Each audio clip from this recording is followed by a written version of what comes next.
Hello and welcome to Fiction Fans, a podcast where we read books and other words too. I'm Lily. And I'm Sarah, and I'm so delighted to welcome Emily Paxman onto the podcast to talk about Death on the Caldera. Hey! Emily here. I am so excited to be here. Really, really thrilled. I cannot wait to talk about this book. I ripped through it. It was ridiculous. But before we do, what is something great that happened recently? So something good that happened to me recently, I do a fair amount of community theater, and auditions came up for the big musical of the year. So tried out Rodgers and Hammerstein's Cinderella. And I also talked my sister-in-law and my best friend into coming up and auditioning for the company that I go with. I got the Wicked Stepmother, which I was super excited about. My sister-in-law got Cinderella, and my best friend got the Prince. So that's amazing. We're all just like, God. Oh my God, congratulations. Thank you. Yeah, I'm really excited. Last show I did with them was Legally Blonde, where I played Paulette. So I'm really looking forward to getting to be in my villain era and like torment my sister-in-law. Amazing. We're like the same age, so it'll be kind of funny seeing how like they costume us to look stepmother and Cinderella-y, but it'll work. She's like a perpetual ingenue look. She's like blonde and blue-eyed and everything, and whereas I look like a quirky little character actress, thus playing Paulette and the stepmother. So oh, that's wonderful. That is incredible good thing. Yes. Sarah, what about you? My good thing is that today is actually my birthday. Happy birthday! Thank you. So I bought myself an obscene amount of sushi for lunch, and it will continue on for dinner tonight, and then probably lunch tomorrow as well. Wonderful. That's the way to celebrate your birthday. I thought so. Also, I would like the record to show I already wished you a happy birthday. I did not just ignore it.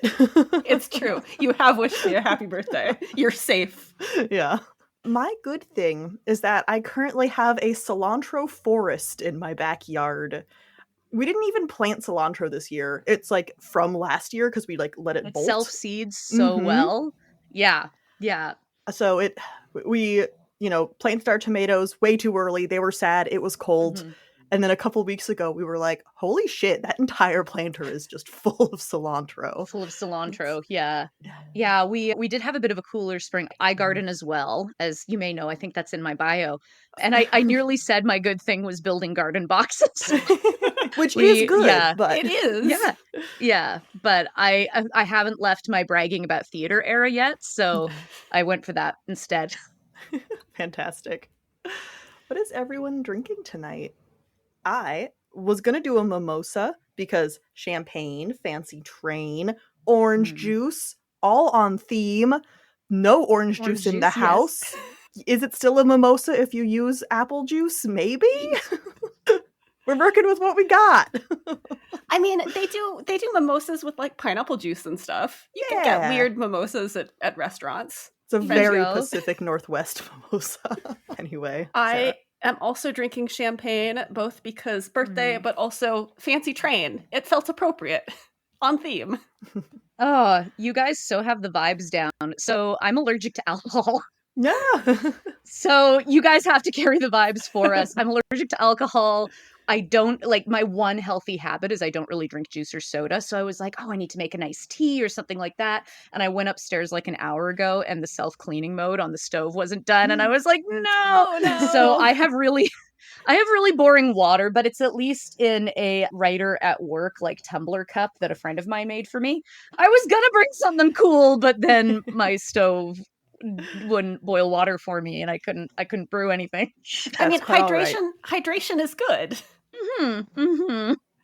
Yeah. And this is actually a book podcast, no matter how often we accidentally veer into gardening talk. So has anyone read anything good lately? I've just been doing podcast reading, which has been good, but is not an answer for the purpose of this question. We have a whole episode to talk about that, so that's my answer too. Yeah, so I'm like halfway through a couple of books. I think the last thing that I finished that I really, really loved, though, was honestly the most recent Hunger Games. I am such a huge Suzanne Collins fan. Just that entire series. It's so good. Loved it. It was very convenient because I was heading to a conference where I was going to be teaching a class on character and ethics. And I was trying to find various examples of characters who kind of line up with different moral ethical theories and philosophical ethical theories and that kind of thing. And And I knew she was going to come in as a ringer for me because the previous book was so heavily based around social contract theory. I was like, which one is she bringing this time? And sure enough, like within a few chapters, I was like, oh, Hamish was a care ethicist this whole time. So that was really fun, was just kind of being able to slide that into what I was working on for that conference right away. So that's probably my favorite thing that I've read recently was that particular book. But there are a few other good books that I'm kind of like midway through. So hopefully I have more new ones soon. Wonderful. Well, we read Death on the Caldera. You wrote Death on the Caldera. So I don't know if that counts as having... Do you read your books after you write them? I have to ask. Yeah, I will be perfectly honest. I don't think I have reread it since I did my line reads, like when I was doing kind of the very, very final polishing edit and everything. Like I read it top to bottom then and was like I think I had just like a single page worth of these are the grammar and formatting notes that I noticed. And that would have been back around December, I want to say, was around when I was doing that.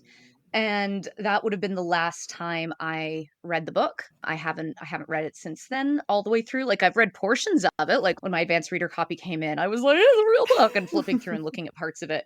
But I have not sat down and read it start to finish as recently as you have. Well, we won't have any gotcha questions, don't worry. Yeah. No, I think it's burned enough on my psyche. I roughly know what's in there. If you like, you can try to gotcha me with it. I don't mind. Well, one thing I did notice is in your author bio, it mentions that this is your first novel, but you have written in other formats quite extensively. Can you tell us a little bit about how that crosses over? So I think the reason why we ended up using the This Is Her First Novel is because, kind of almost without meaning to, I did self-publish comics for quite a while. And so that's really the main area where I did a fair amount of writing on my own. Actually, it was concurrent with while I was writing Death on the Caldera. You know, like any good person with ADHD during the pandemic, I picked up a new hobby. Yeah, we started podcasting. Right? Yeah, exactly. And so I was at the time drafting Death on the Caldera during the pandemic. That was right during that time. But there was this really big section where suddenly I just stopped writing and all I did was draw and paint and make comics. And it was really fun. And I loved doing it. I learned a ton doing it. And it ended up, having some good effects on other things kind of later to come that we might get into at some point. And I kept that up for quite a while. And like the comic, I keep in my heart, it's not dead, but I haven't had time to work on it as much as I used to. It's been a hot minute since I updated and added another episode on my webtoon. I do kind of hope I get back to it eventually. I think it's a very funny story. It's very different from Death on the Caldera. I draw very different things from what I write, as silly as that sounds. But I'm not somebody who cares enough about, like, I would never draw a Death on the Caldera comic simply because I have absolutely no desire to ever draw a train. Like, what kind of masochist wants to draw a train? So I tend to kind of write things that are more contemporary stories when I'm doing like more slice of lifey romance and that kind of thing when I'm doing webcomics, because I don't need to draw hard things. I just don't. I have nothing to prove. Did you find, since you were writing them kind of concurrently, did you find that you wanted to bring in characters from one to the other, do some kind of crossover for yourself, or were they always completely separate? They were pretty darn separate. It's interesting because Death on the Caldera, it does have characters that I made up like 10 plus years ago. Like when I was a lot younger, they were in projects that I wrote when I was much, much younger and a lot more unfocused. And in general, like in terms of my progression and growth as an author, I was much stronger at character early on than I was at like plot and world building and things like that. So a lot of my early work had some really serious structural issues, but it had some decent characters. And so, like Death on the Caldera, as I'm sure you noticed, has a very large cast. And so I went to go populate that train. I was like, okay, who are some characters that I haven't written in like 10 plus years that would be fun to kind of explore again and everything and put them in?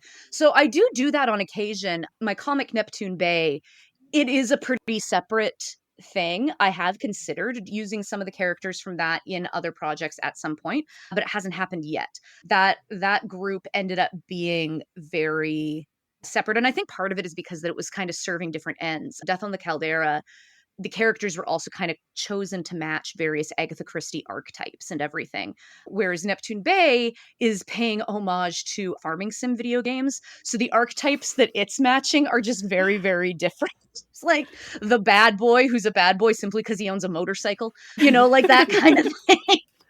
I love a good homage. Well, you brought up Agatha Christie first, which is great. Now I won't feel bad saying, feels a little Murder on the Orient Express.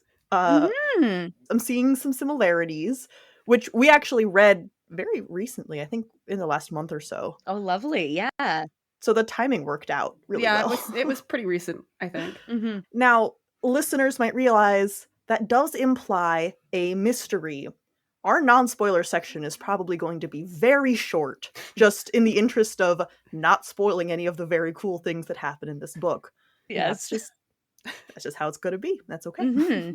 It's hard to talk in non-spoilery ways about a murder mystery. Yeah. It is.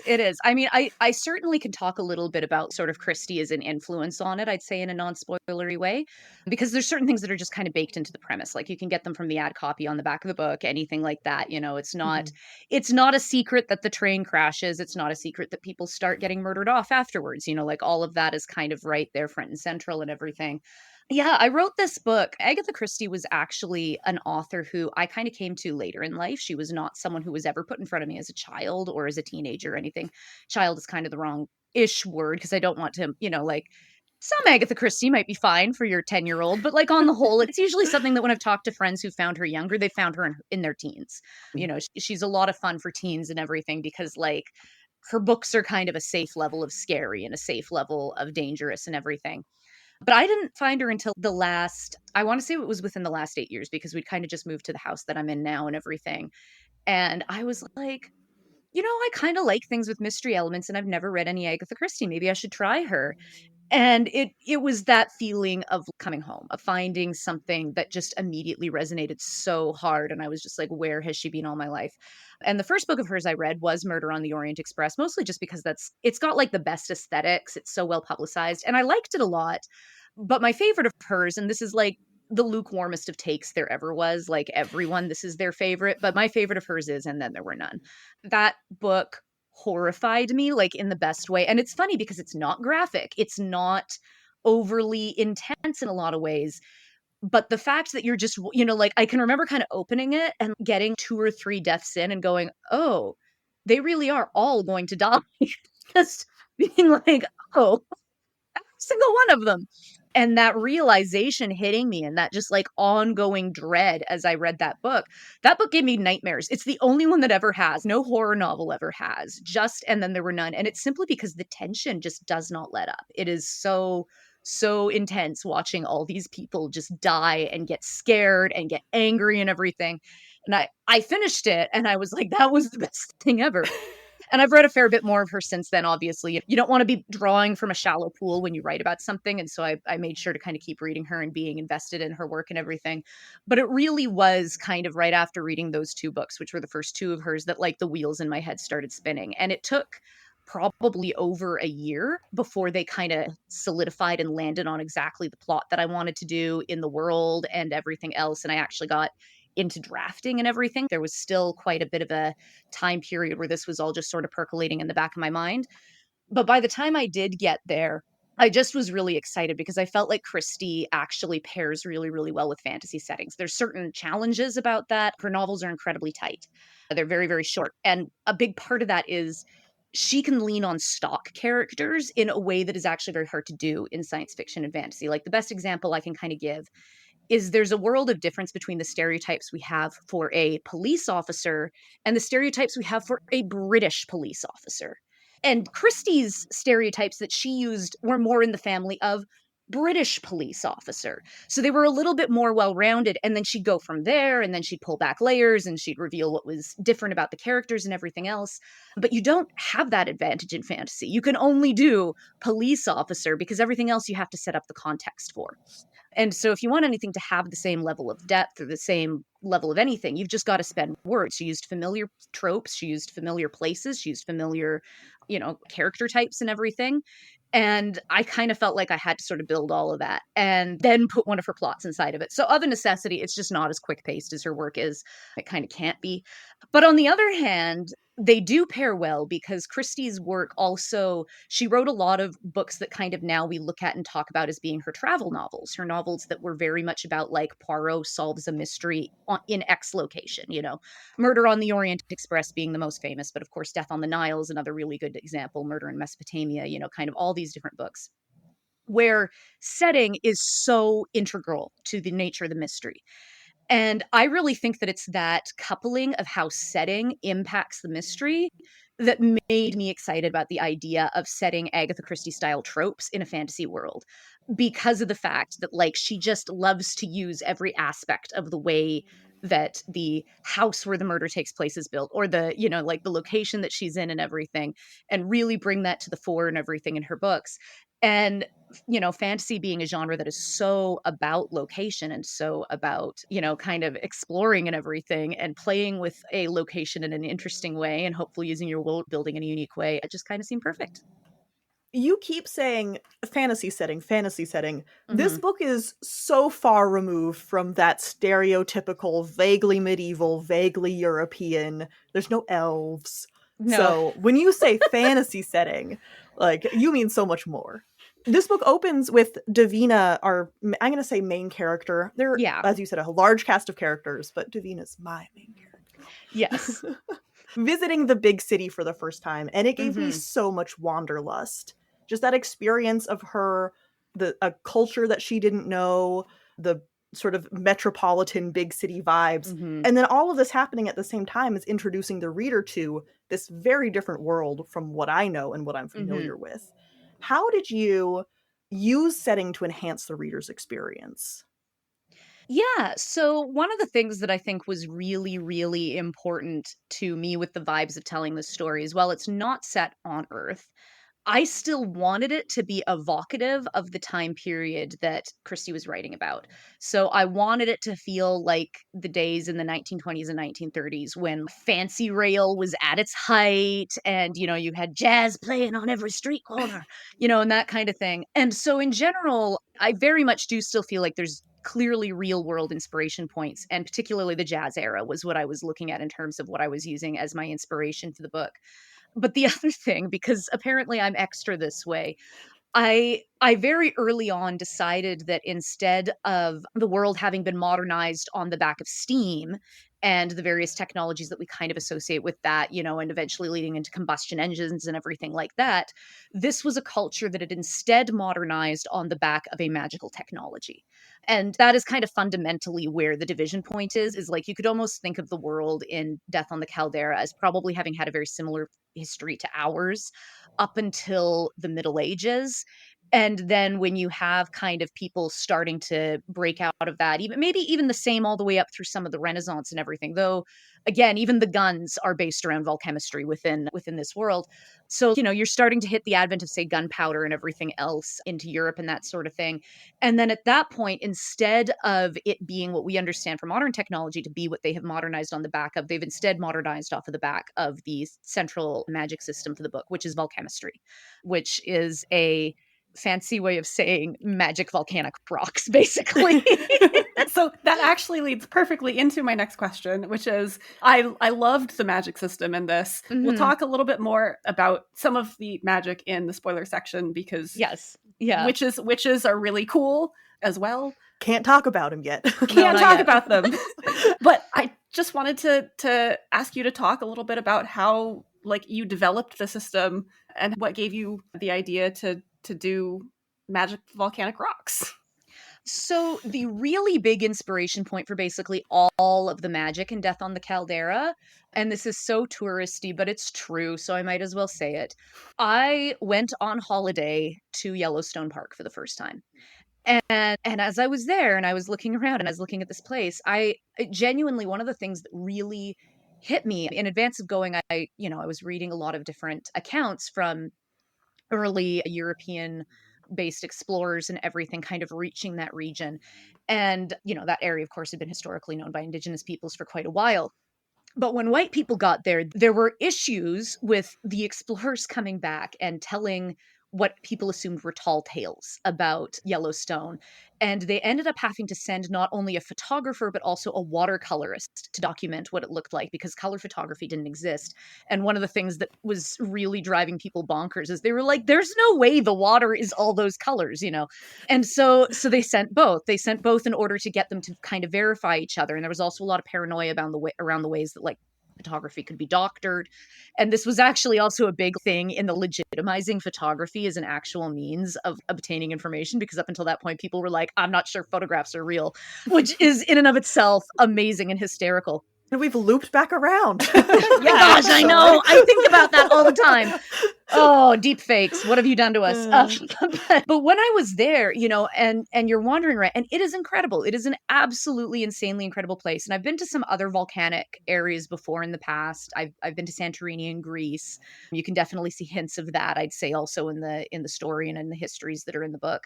And then I've grown up in British Columbia, and we crossed the Rockies all the time going to and from my dad's family in Alberta and everything.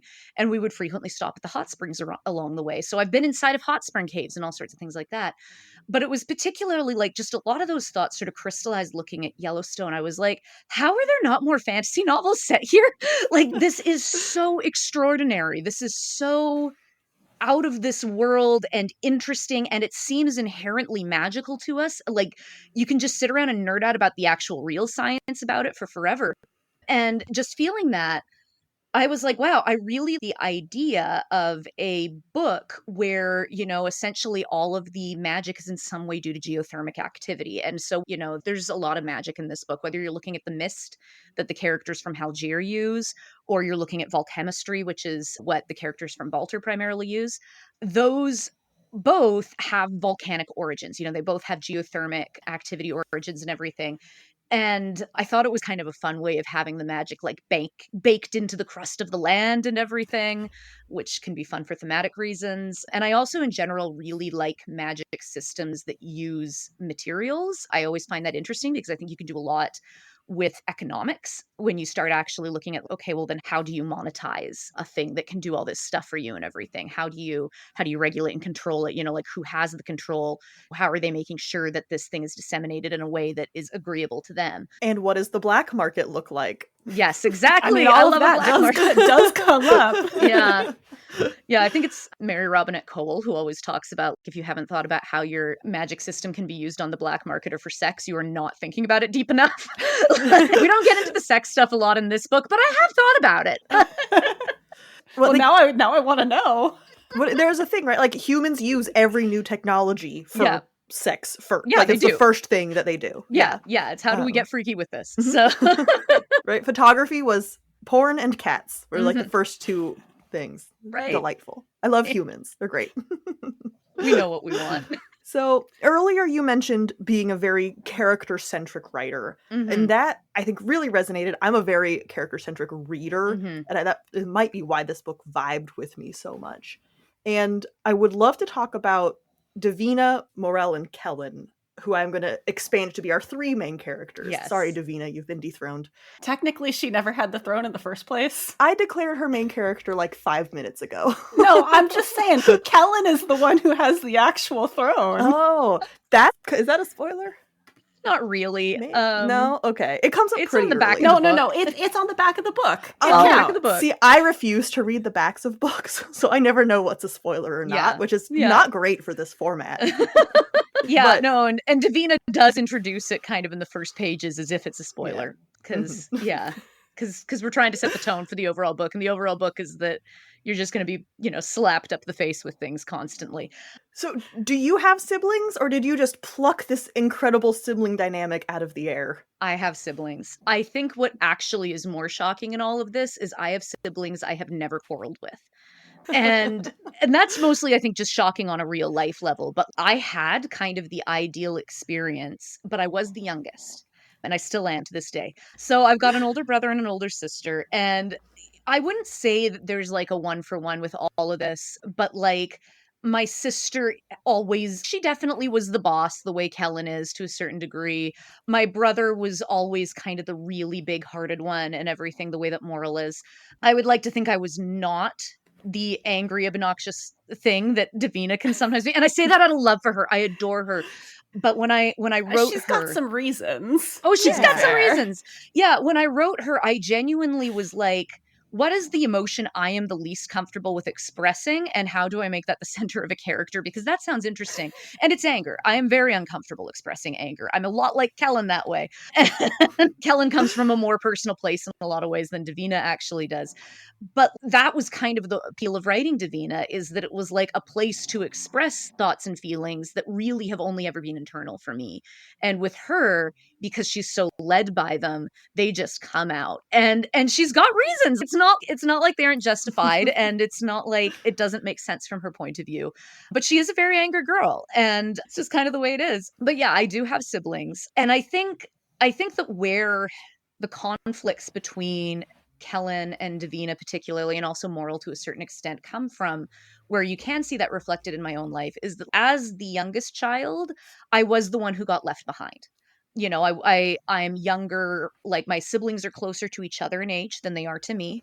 And they were gone from home when I was still fairly young. And because we were incredibly close, it was really hard. It was really, really hard being young and being suddenly alone in my home with just my parents and having never experienced that before. I had no desire to be an only child. Like they were my best friends, you know, when I was growing up. And they still are. They're incredible. And so I think that what I really was sort of funneling in general, and like the thing that that book is so much about in a lot of ways, is how strong and important those feelings can feel between siblings. You know, siblings can be an incredibly important part of your life. And if you are the one who gets left behind, which is sort of the position that Davina's been in a lot of instances in her life, you can kind of feel like you're scrabbling to sort of get back the love and attention that you used to have. And so there were certainly things that were personal about that. There's a lot more conflict between the siblings in Death on the Caldera than me and my siblings, I'd say, ever had. Presumably there's fewer crowns involved. There's fewer crowns involved. Yeah. My older siblings have not really, they haven't had the power over my life. There's a power imbalance that exists within the characters in Death on the Caldera. I feel like now we're veering close to spoilers, so I'll stop at that. But there's a power imbalance there that makes things harder to navigate, whereas there's essentially none between, you know, me and my very, very normal middle-class siblings. One benefit of not growing up in the 1920s, a little bit less misogyny. Yeah, right? It's so funny. I am reminded that I'm an only child because when Davina feels some guilt over some of her interactions with her siblings, which we're going to leave at that for now. And I was just reading that going, why are you upset? You were right. If they're mad, it's their fault.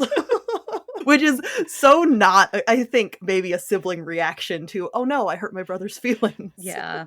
I mean, I'm also an only child, and that's not quite how I responded to some of Davina's internal monologue. But You're just nicer than me then. No, you know, and I tend to be more interested in stories where a lot of the complications arise out of people who are in theory on the same side, not seeing eye to eye. Mm-hmm. I find conflicts that are entirely like villain versus hero driven a little bit flat. So in general, I don't necessarily want the reader to feel super comfortable only seeing things from any of the characters' perspectives. You know, there's ways in which Kellen's viewpoints are sympathetic. There are ways in which Davina's viewpoints are sympathetic. There are a lot of ways in which Moral's viewpoints are sympathetic. Moral, bless him, he's just a guy. He is just a guy who was there trying to deal with I feel like I sympathized with him the most, frankly. Like, just thrown way over. I mean, they're all in over their head a little bit, but he was just, oh, bless him. He's like, we're all not panicking enough. And then they're like, no, we can't panic. And he's like, fine, I'll just repress it. but yeah, I would actually, sorry, I don't mean to cut you off, but I was going to say, I would actually expand that statement about seeing viewpoints of everyone to some of the broader cast as well, not just the main characters. Because, or not just the siblings. Or not just the siblings, yeah. Because I would argue that even though, yes, there is a murderer who is killing people, most of the characters in this novel have very understandable motivations, even if I don't always agree with the murder. Yes. Yeah, I'm going to hesitate to expand upon that, but I have thoughts. I do have. I'm gonna wait for the next portion because I don't want to. That veers into spoiler territory. But yeah. Let's put a pin in that. Yes. Maybe talk about our favorite point of view character, Ray, who deserves a whole episode just on her. I don't normally like reading children's POVs, but Ray was fantastic. I was like, more of Ray, please. That's not a question. That's just a statement. It always warms my heart when I hear that for a couple reasons. Probably the biggest being Ray is me at the age of 7. That is 100% how I saw the world. We have very different backgrounds. We have very different upbringings. But I really did just go, what were the questions I would have been asking? What were the things I would have been worried about at that age? And how would that have reflected in my behavior? What are the things I would have said out loud? What are the things that I would have just thought to myself because I was like, no one's going to actually understand this, so there's no point in saying it. Like that kind of thing. And Ray comes very, very, very strongly from me and just my memories of being a child at that age. So I'm always deeply relieved when people like Ray, because I know how much I drew from just my own childhood and my own way of understanding the world and everything as a kid. But yeah, she's consistently, I can actually say this having had these conversations with a few different people, she's consistently people's favorite character. And I think to me, it goes to show that viewpoint characters and who you pick as a viewpoint character when you're writing a massive viewpoint novel, it's not always about picking the one who's driving the plot, and it's not always about picking the one who is going to give you like the most like emotional stakes all the time kind of thing. Like Ray, for those who, this is like the tiniest of spoilers, I don't think it's a big deal. She's a 7-year-old girl. She's very, very young. She's very little control over what's going on in the entire book. She mostly just responds to things. And she is, however, I think, an incredibly crucial part of this whole novel, because this is a novel where people are in danger and there are petty jealousies and rivalries that are causing things to escalate. And there is a literal child's life at stake in all of this. And I think that she grounds the story in a way that is really important, because it is really hard to buy into kind of the BS of what everyone else is doing when you have this very vulnerable child who is dependent on things actually going well. And then I'm just always so thrilled when people don't find her annoying, when they find her quirks and her eccentricities charming and everything. I had a lot of fun writing her. Your comment about, I never liked child characters, and yet when I was querying this book and I was fielding agent offers, all 3 agents said the same thing. They all went, I don't usually like child characters, but I think she might have been my favorite. So, well, you're probably the right person for the book then. Yeah, while she is a child, she's not infantilized. Yeah. Right? I mean, she's in over her head, like everyone else, although in a very different way. But she still has an internal logic that is very important. I mean, she feels like a person, not a caricature of a child. Yeah. She's a person just far away. Yeah. Yeah, no, I was talking about this elsewhere with a friend where they were like, what's the key to writing a good child character?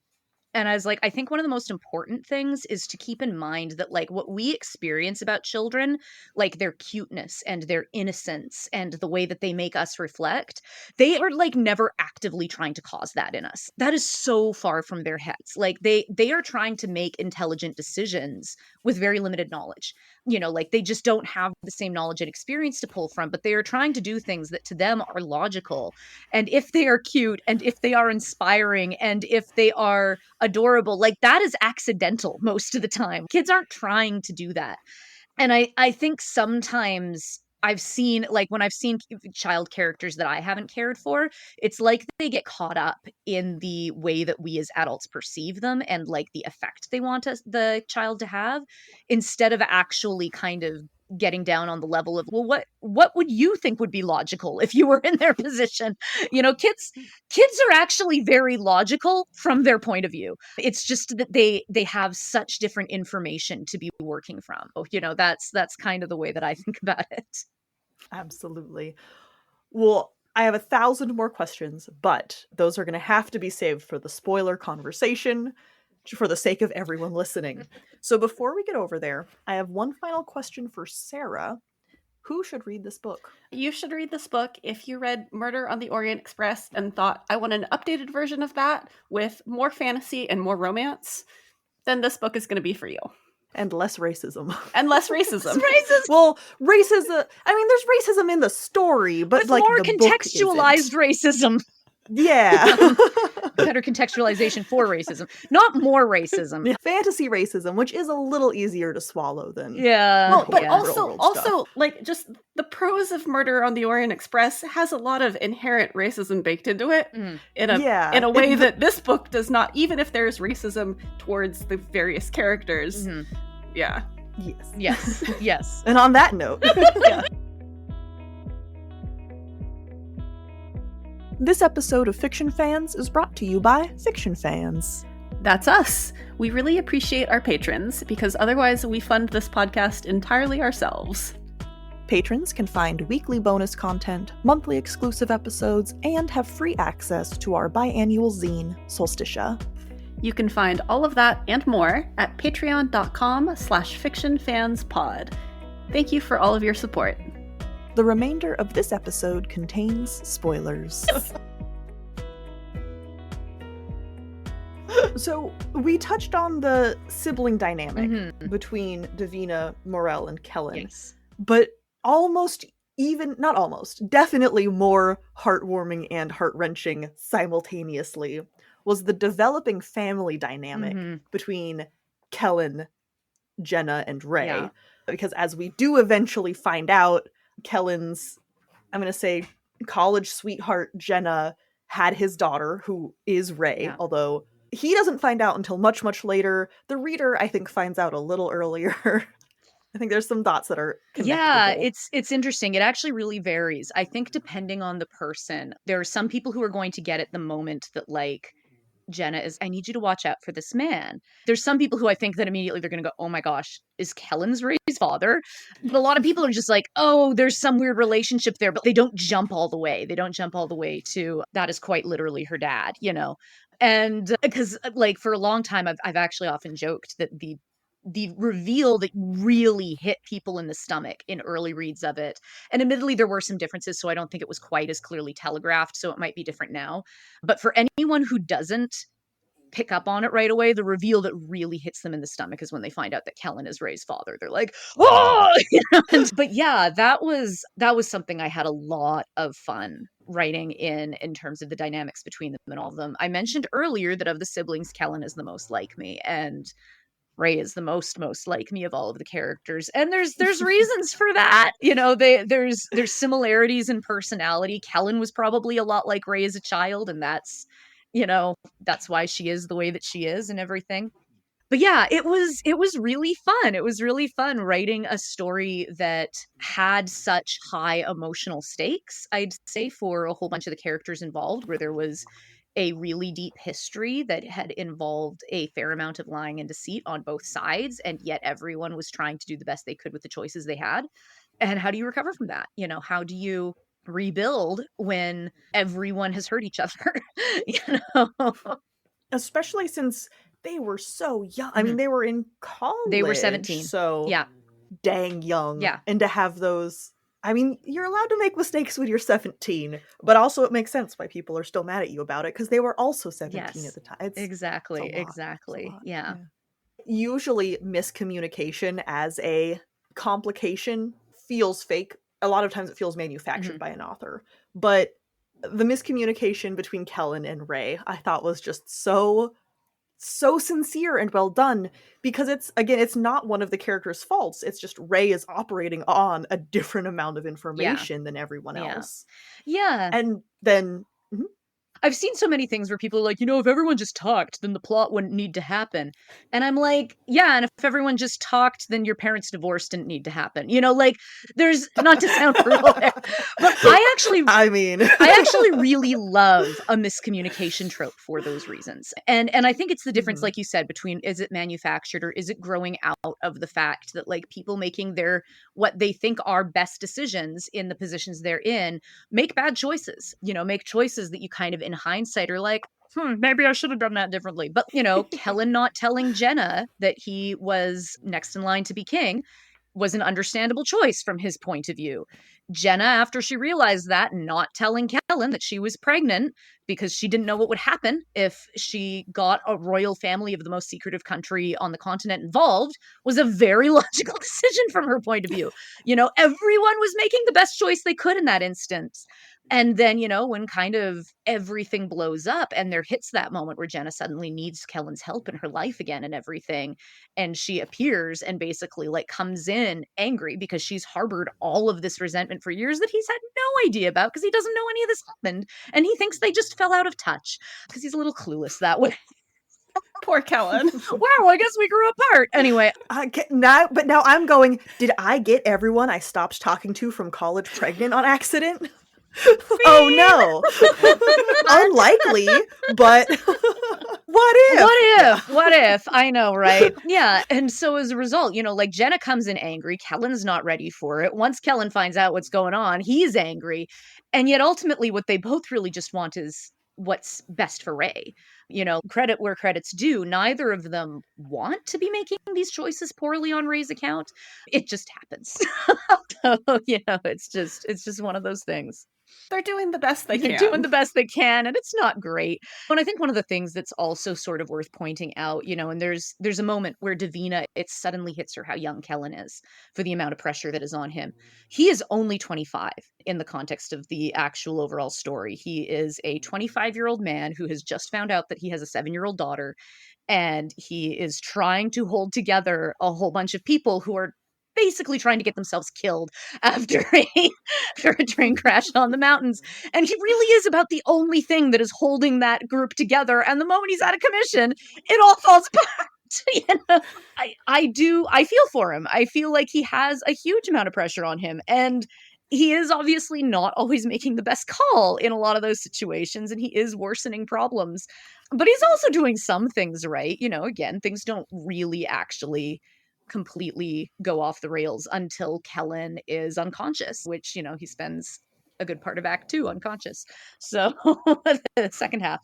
The other miscommunication but aspect, I think necessitates a conversation about witches first. Because, Yes. Ooh, are witches cool in this book? They are so cool. They're so fun. So the idea that some women have a witch self inside of them, is that sort of the best way to describe it? Is that inspired by something that I should know? How embarrassed should I be by that question? No, not very. So I'd say that the witches were kind of inspired by sort of two strong things.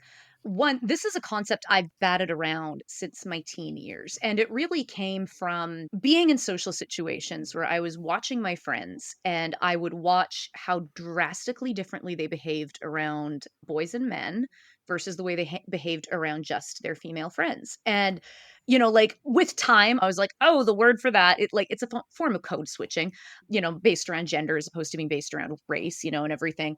But it was something that just really hit me, was how many of my friends, it was like they repressed what was weird or what was difficult about them in certain types of social scenarios. And that was really, really apparent. And it's especially true when you're dealing with younger people, with teenagers and everything. The older we get, the less we care. So this is definitely a phenomenon that I do kind of associate with youth. And I think that's part of why Davina ends up being our access character for it, is that she is dealing with more of a conflict between those sorts of things.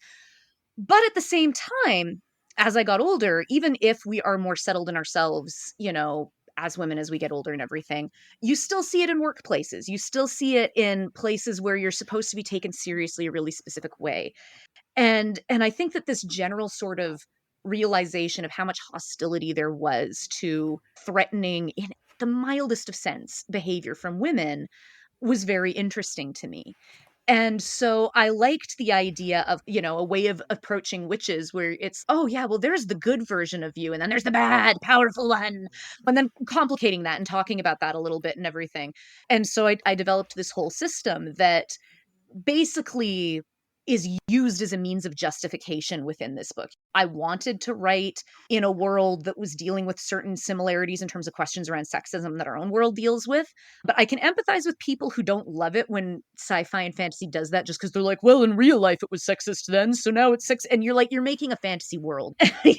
you could choose the level of sexism. That is your choice to bring that in. Yes. And I was like, okay, I know I'm making the conscious choice to bring sexism in. How do I do that in a way where it's interesting because there's something different about the way that it's perceived in this world, and it's actually tied to the way that magic comes out and everything. Like, if you had a world where, you know, your mom or your sister, you know, like using the kind of classic, I'm a man who has a mother and a sister, that's why I care about women's rights. But if they could suddenly transform into somebody who was radically powerful and who also could not remember who you were, how do you deal with that? You know, like, how would you deal with that? And what are the terrible choices you would make that you would justify in the name of that and everything? So that was the first inspiration point. The other thing is also essential to the witches is this idea that a witch can do no small magic, which is actually very different, I'd say, from most portrayals of witchcraft. Like, in most witchcraft stories, you've got like these kind of smaller spells and everything, and they very frequently are the practitioners of small magic and of kind of like gentler things and everything. That's a very common trope, I'd say. Yeah, is that a continuation of the men are the big, powerful, loud magic users and women are the I subtle, think that's sneaky... frequently kind of how it comes about. That's frequently how it shows up in a lot of traditional literature. And what I was kind of interested in, and this is maybe a little more separated out from the gender stuff in terms of where my inspiration came from, I was really fascinated by the idea that, like, any magic system and any kind of magic you give people has to have limits. You have to kind of know what the magic can do and what the magic can't do. And I thought it would be really interesting to tell a story where the magic was very much defined actually by the fact that you can't really use it for any of the really practical things that we would want to do because that's too small. Like, you can only use it to flatten a city, you know, or something like undo it. There's a little more nuance than that as the book kind of gets into it. And there's things I know that didn't quite make it into this book that if I get the chance to write a sequel and everything will make it into later ones, you know.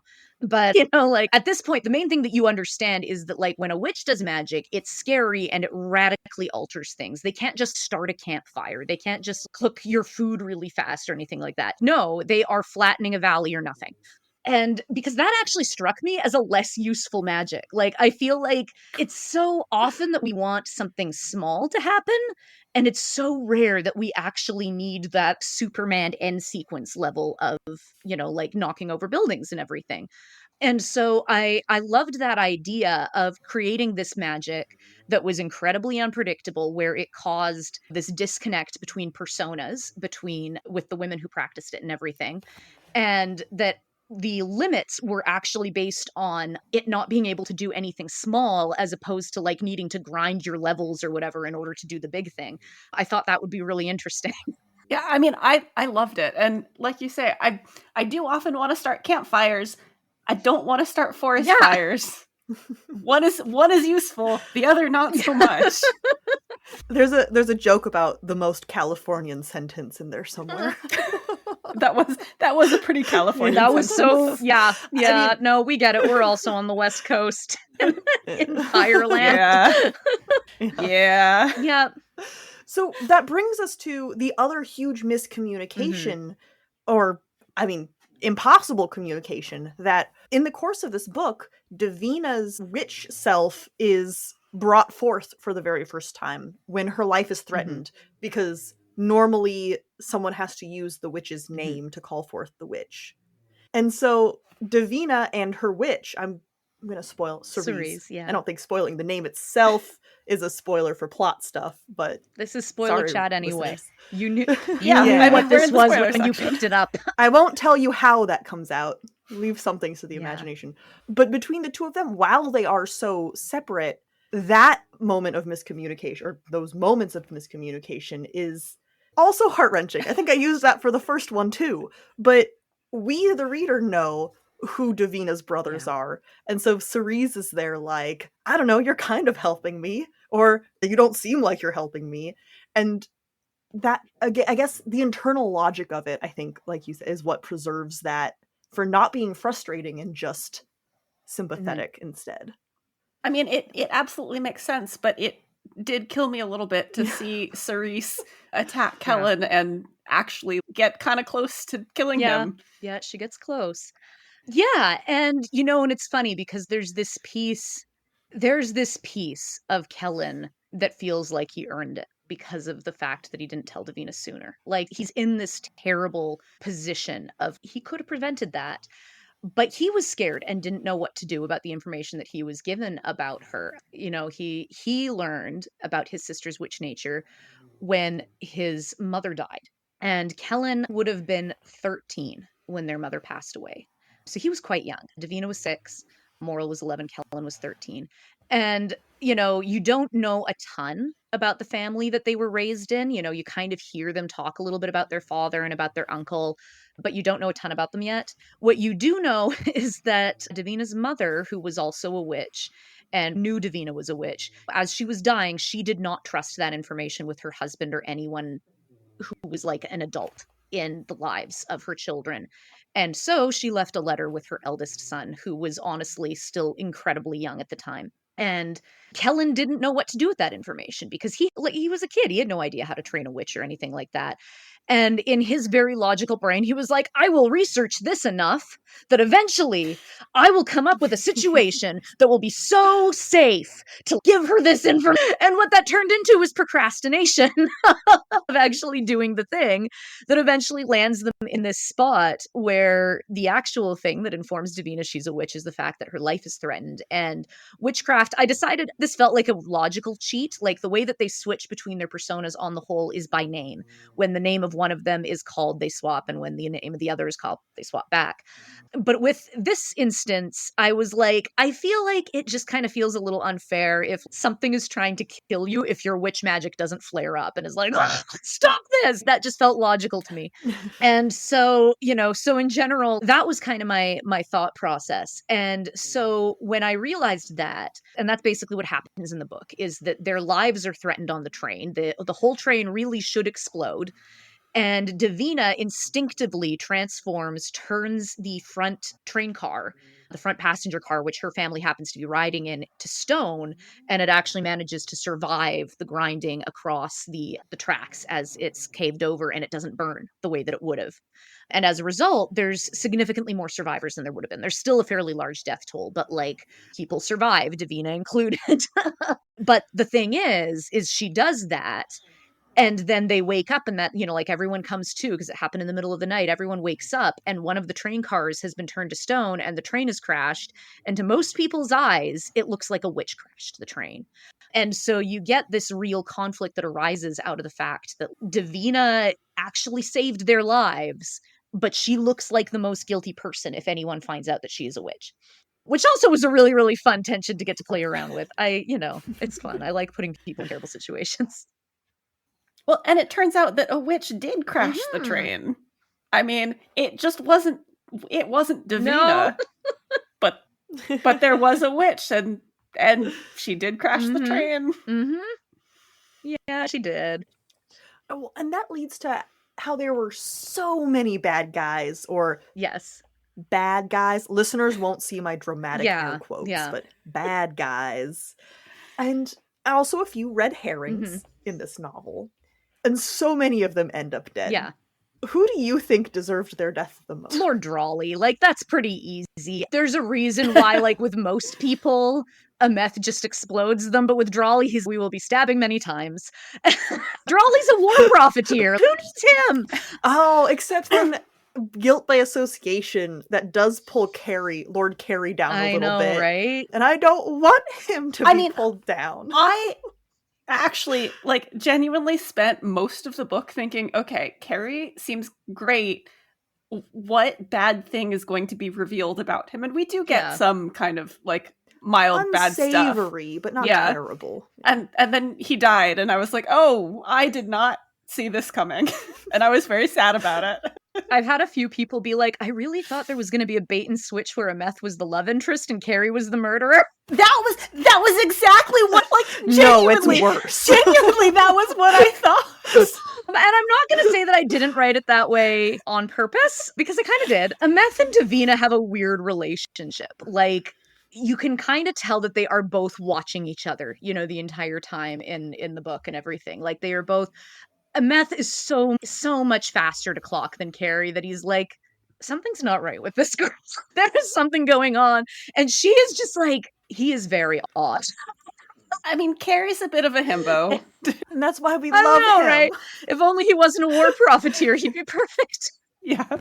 He's trying to be a war profiteer. Yeah. Super Well, and I different. think, and I think to his credit, and I'm doing air quotes again, I think Carrie genuinely believes that they're somehow going to use solazite for something other than weapons. And like, who is he kidding? Like, he's not very bright. No. Like, I mean, canonically, God bless him. He's not it's very canonically bright. in the book that the reason he didn't like flunk out of prep school is because Meth did his homework. Yep. Oh. He's just R.I.P. Carrie. Rest in peace, Carrie. You were lovely, a little dense, but really lovely.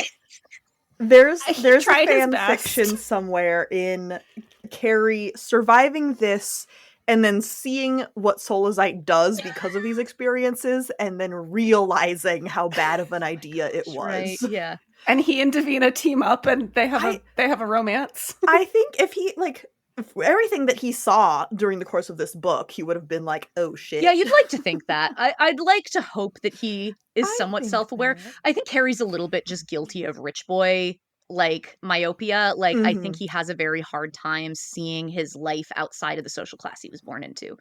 And Meth, who can, like, does not know what to do with that. Like, basically is just, he's so angry and he doesn't know what to do with all of his anger. And then he's, oh, this train blew up. That was a great idea. The romance trash reader in me is like, well, obviously Carrie likes Davina so much it would redeem cut him. through all of his preconceived notions. You're Yeah. counting on Davina to be the moral but one again- here then?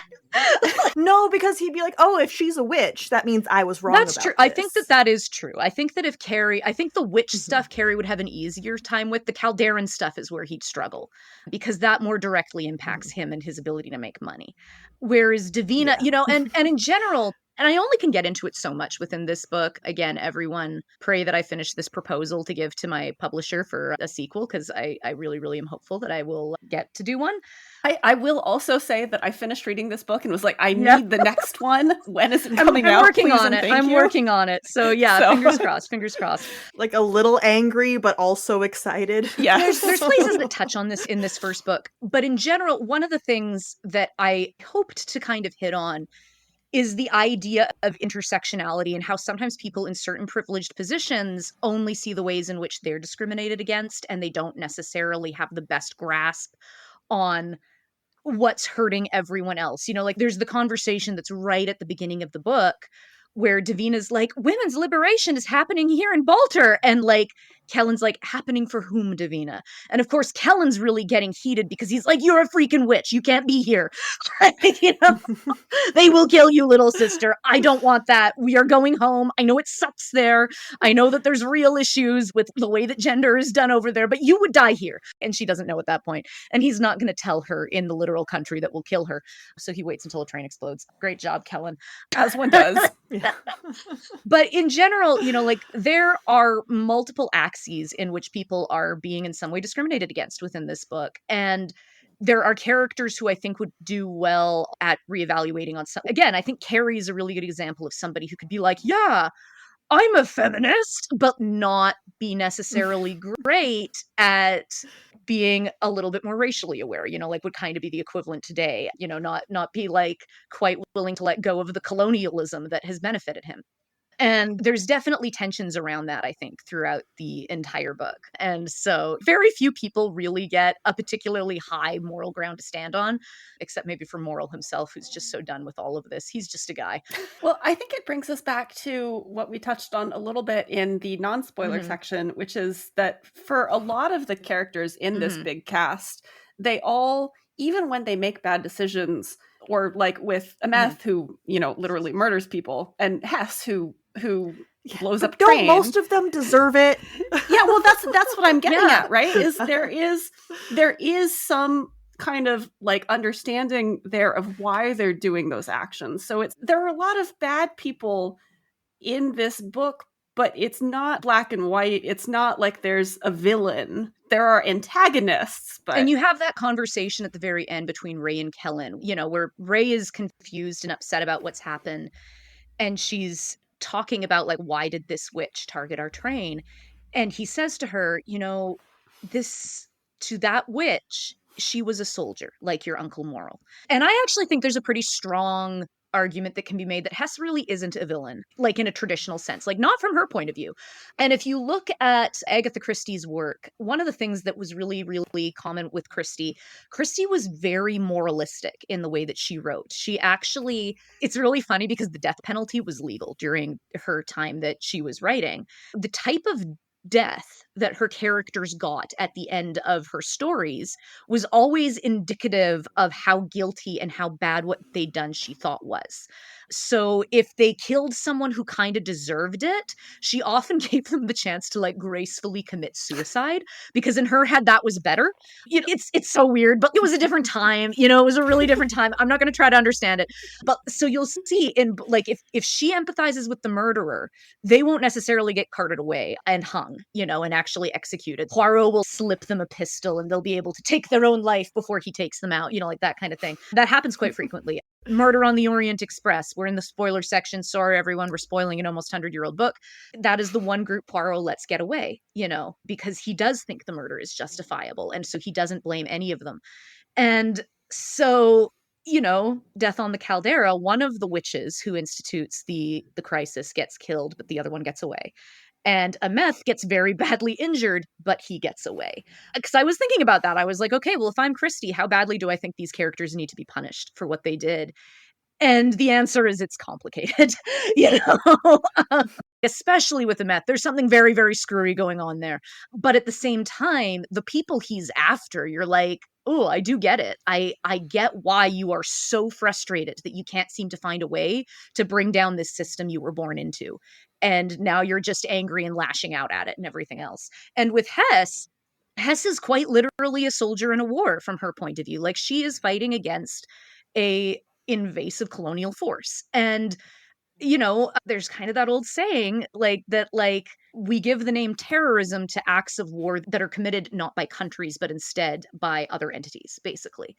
And she's kind of in that position. She's in that kind of gray zone position between what is terrorism and what is simply war. And I mean, and war is hellish. I think that that's one of the things that I also believe really, really strongly, is that at the same time, it's hard for me to be like, oh yeah, well then what she did is fine. No, I'm not saying that. I'm not saying that here.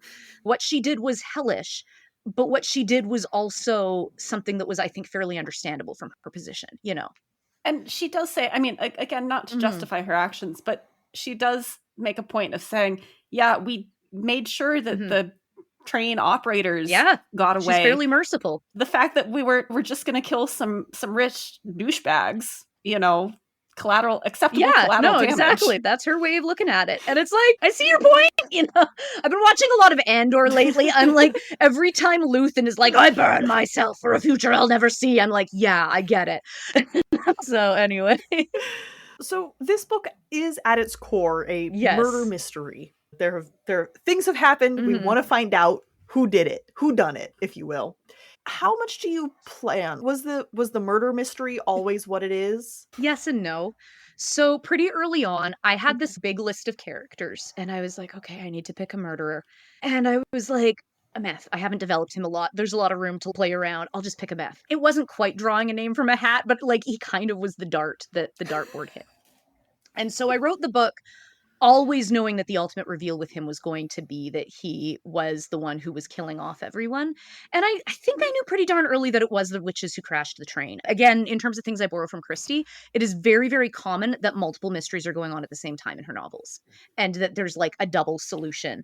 Death on the Nile does this quite a bit. There's 2 completely unrelated crimes happening at the same time in that book. It's amazing. And I'm not sure if it's in the movie, so it is one where you'd need to read the book. And so, so in general, I did not feel badly about the fact that I was spreading the blame out between 2 characters and essentially had 2 mysteries going. Even though that can be a little, I know there's probably going to be some people that are like, wait, shouldn't this all wrap up with one place? And I'm like, that's not how Christie did it. I kind of love that. Why? Yeah, no, exactly. It's so much more fun if it's kind of more textured and nuanced and everything than that. And so, so I knew those things pretty early on. There was a lot of juggling that happened. I think, I'll be perfectly honest, of all of the characters, the one who really took me the longest to lock in on, and it probably was because I threw a dart at his name and landed on Ameth being the killer.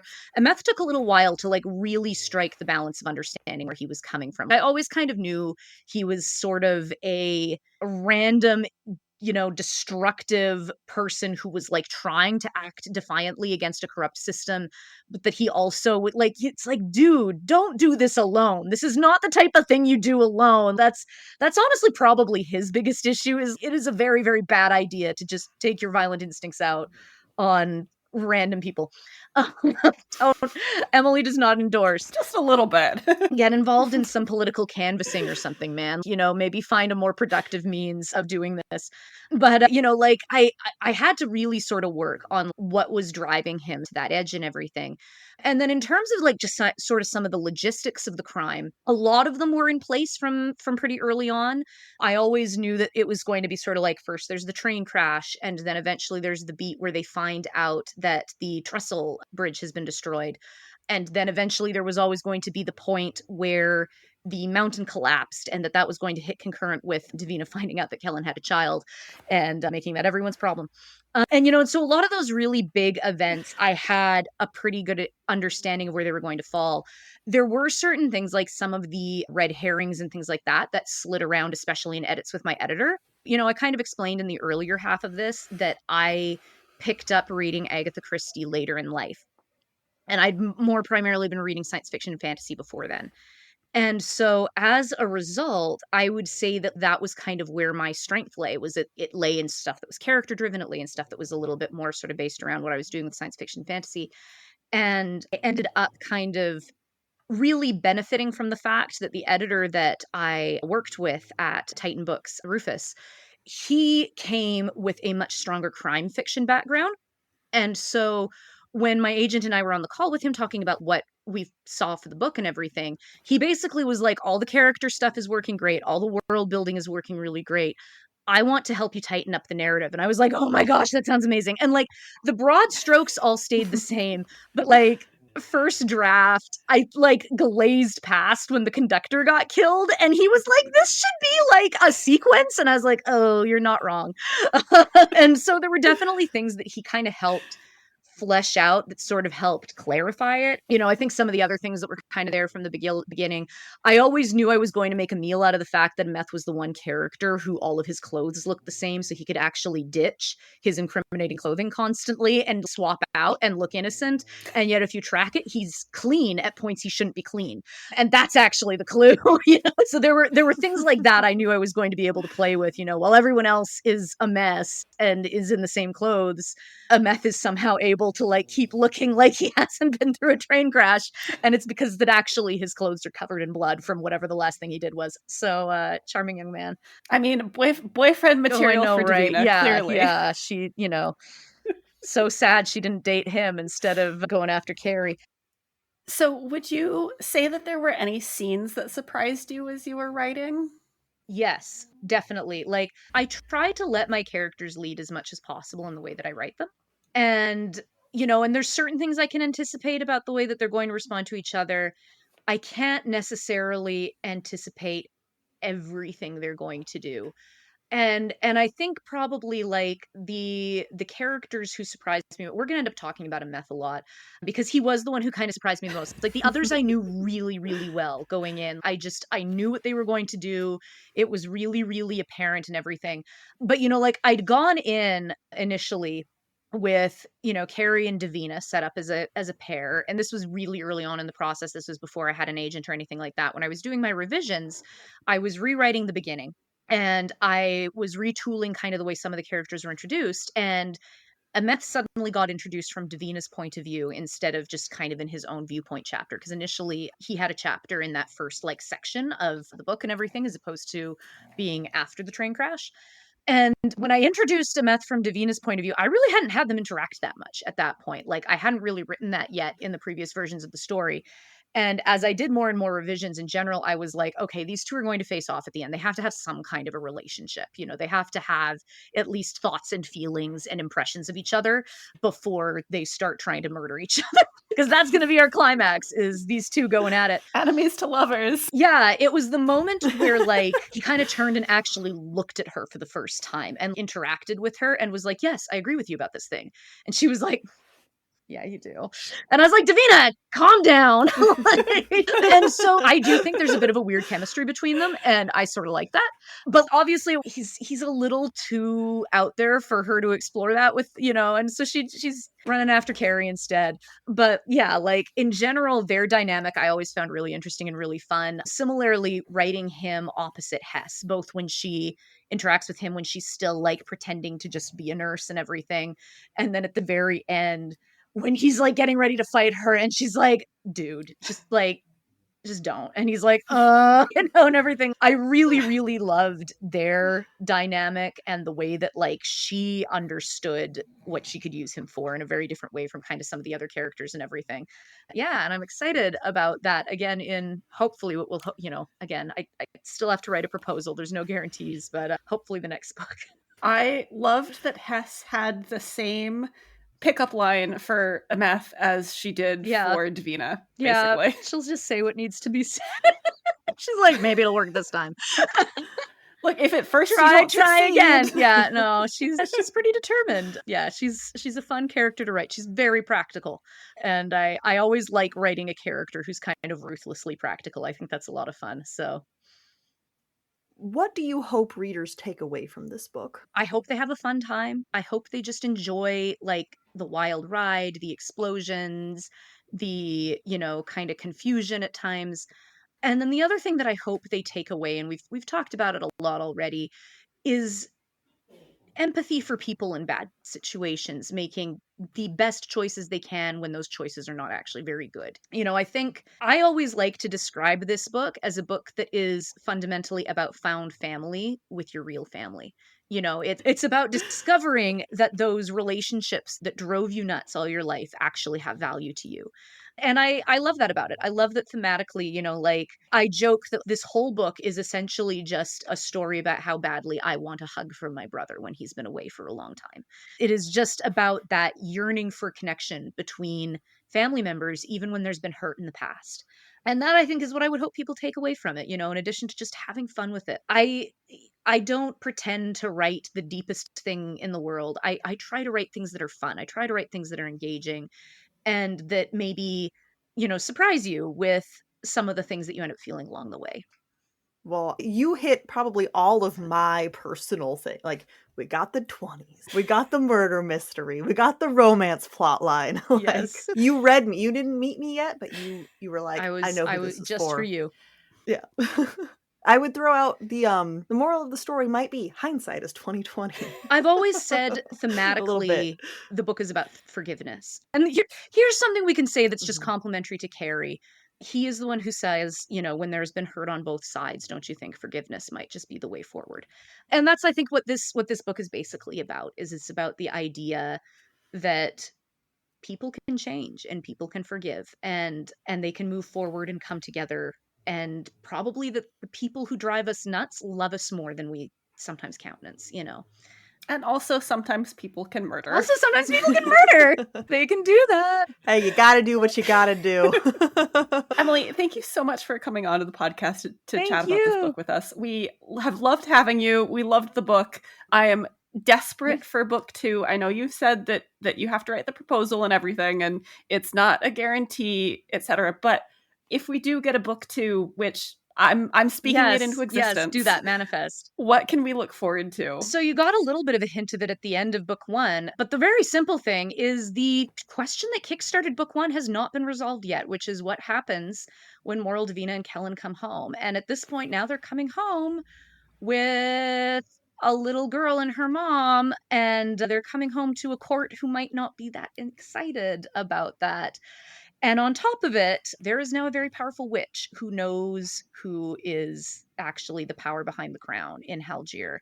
And she is coming to get hers. And she's got a certain, you know, psychopathic little twink on her side, a little boy toy guy. I guess not twink, that's specifically gay culture. But, do witches get to borrow gay culture? I've thought about that a lot, because it's not something that I'd say I was primarily writing from. It's not my experience to write from. But it occurred to me, like, after I got deeper in, I was like, oh, I can see, I don't know, leave that to the fan fiction people to come up with the way to really extend the metaphor into presentation and what sides of ourselves we choose to present. And yeah, also, just for the record, trans witches are witches in this world. Like, there's no way that doesn't exist. It definitely does. I want that bumper sticker. Trans witches are witches. Yes. Thank you so much for joining us again. Where can our listeners follow you for updates, more information? Yeah, you can find me. What's your webtoon? Yeah. Neptune if Bay you want webtoon? something very different in tone, go check out Neptune Bay. So listeners can find me at Emmy Pax or Emily Paxman, depending on the site. They can find me on Instagram, Blue Sky, and I just started a Substack. So if you wanted to join in that, and those are kind of the main places to find me, are Instagram, Blue Sky, and Substack. Awesome. Thank you so much. Thank you. Thank you so much for listening to this episode of Fiction Fans. Come disagree with us. We're on Blue Sky and Instagram at FictionFansPod. You can also email us at fictionfanspod@gmail.com or leave a comment on YouTube. If you enjoyed the episode, please rate and review on Spotify and Apple Podcasts, and follow us wherever your podcasts live. We also have a Patreon where you can support us and find exclusive episodes and a lot of other nonsense. Thanks again for listening, and may your villains always be defeated. Bye!